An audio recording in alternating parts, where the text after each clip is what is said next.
Hey everyone, Jason Laird here. Today we're going to be looking at Mark chapter 14, verses 27 through 52. And this is probably one of the most real and most raw passages of scripture that you'll ever encounter.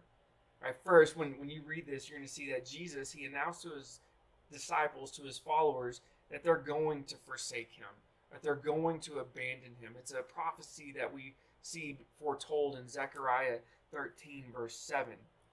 And when Jesus announced this, as always, right, Peter made it about himself. Peter said, "I will never deny you. I will never forsake you. I will never flee from you. I'll die with you if I have to." And they all agreed and said the same thing.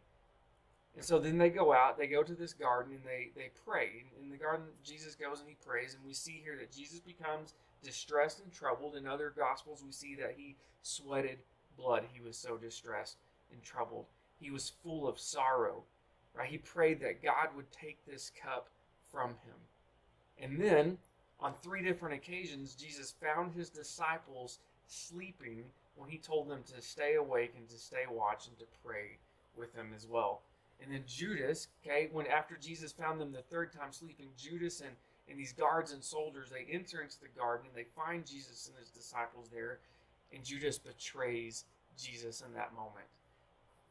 And then, right, Peter fights back. Right, Peter draws a sword. He cuts off some dude's ear. Jesus picked up the ear, healed the ear, and then he was arrested. And then after all that was done, we see this little story of this person following Jesus and following these guards, and they snatch him, and he rips away from them and flees naked. Right, it's one of the most real and most raw passages of Scripture that you'll ever read. It's a crazy story. But here's what we can learn from this passage about Jesus. The first thing that we see is Jesus was determined, right? In verse 27, Jesus told his disciples that they were going to forsake him. They were going to flee from him. He said, "You will fall away, for it is written, I will strike the shepherd and the sheep will be scattered."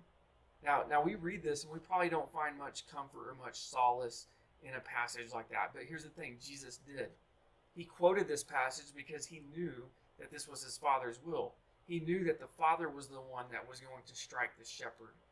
Right? He trusted in the Father's plan all along. He knew that this was from the Father. See, this passage shows us that even in the most chaotic and the most darkest moments of our life, God is in control. That he has it all in his hands. And that we can trust him in it.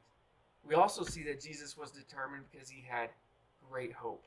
Right, verse 28 says, "After I'm raised up, I will go before you." Right, Jesus knew that he would see his followers again. He knew that this was going to happen. He knew that he was going to rise from the dead, that he was going to defeat sin and death and shame once and for all, and that he would meet his followers on the other side. Jesus knew this. He understood it. See, this resurrection hope that Jesus had, it can give us hope that one day Jesus is going to return and bring his kingdom here on earth as it is in heaven. And so we see that Jesus was determined. He was determined to carry out his Father's plan. And some might argue this because Jesus prayed for this cup to pass from him. But even if he did pray that, even though Jesus ended up praying that this cup may be passed from him, Jesus ended with, "Father, this is not my will, but yours be done." Right? Jesus wasn't praying to conform the Father's will to his. He was praying this to be real and honest and vulnerable. Right? He's showing us how to do this. Jesus was about to take on the sin and the brokenness of the entire world. Right? He was troubled and he was distressed because of the pain and the suffering that he was about to endure. So yeah, right, he prayed that this cup would pass from him. We would all pray that. But even in that moment, right, Jesus, he made the choice to carry out his Father's will because he trusted the Father. Right? So we can learn that Jesus was determined because he trusted in the Lord. But we can also learn from the disciples' mistakes in this passage as well. Right? We see from the very beginning that the disciples, they were not dependent on the Father like Jesus was. When Jesus told them that they would flee and scatter, their response was, "Man, we're going to die with you, Jesus. We would never deny you. We would never leave you." And they thought that they were strong enough in their own power to remain. But we all know how that story goes. Right? When they had the opportunity to pray for strength, they slept. Right? Jesus just told them that they were going to forsake him, that they were going to fail him, that they were going to flee. So you would think that when they had the opportunity, they would pray for the strength to endure and for the strength to stand and to prove themselves otherwise. But instead of praying for the strength to stand with Jesus, they fell asleep. Instead of watching for Jesus, they slept, right? On 3 times. And Jesus tells them, your flesh is weak.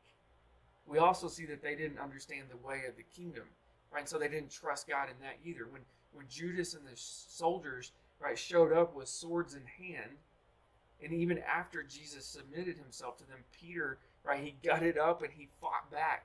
He grabbed a sword and he cut off some dude's ear. See, Peter didn't understand that was not how Jesus was going to win this battle. He didn't understand the way of the kingdom like Jesus did. But here's the truth in all of that. Jesus did understand the way of the kingdom. Jesus did trust his Father. Jesus was determined to carry it out. Right? Jesus trusted in God's plan. He knew that he was going to be struck down but not destroyed. He knew that he was going to endure a great amount of shame and scorn and suffering, yet he chose to follow through. He knew that he was going to die, but he also knew he was going to rise again and restore all those who failed him.